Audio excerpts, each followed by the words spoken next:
করিনি, তো যাই দেখছি সব নতুন আর কি। হ্যাঁ, এখন তো এইমাত্র আসলাম, তো দেখি আর কিছুক্ষণ দেখি, বাট ভালো লাগছে। অনেক সতীর্থরা আছে এখানে, বাংলাদেশের বিভিন্ন জেলা থেকে লোকরা এসছে, ক্লাবের লোকরা এসছে, অল দ্য স্টেক হোল্ডার্স আছে এখানে। এক্সাইটমেন্ট তো থাকবে দুটো, একটা হচ্ছে নির্বাচন অংশগ্রহণ করছি, আমি নিজেও নির্বাচনে দাঁড়িয়েছি, so let's see, hope for the best.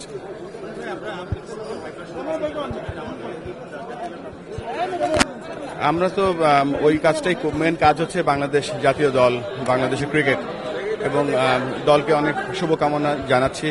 ভালো ক্রিকেট খেলেছে, এবং সামনে যে আমাদের ওয়ানডে সিরিজটা আছে এটা অত্যন্ত গুরুত্বপূর্ণ। বেশ কিছু জায়গায় দেখতে পেয়েছি, কিছু জায়গায় আমাদের ইমপ্রুভমেন্টস এরিয়াস আছে, যেমন বিশেষ করে মিডল অর্ডার ব্যাটিংটা। বাট টিমটা যেই ক্রিকেট খেলছে গত 2 মাস ধরে, ভেরি এক্সাইটিং ক্রিকেট, এবং আমরা এই দলটা নিয়ে অনেক আশাবাদী।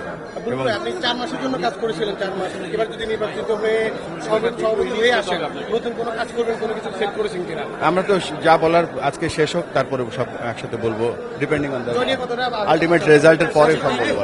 থ্যাংক ইউ ভাইয়া।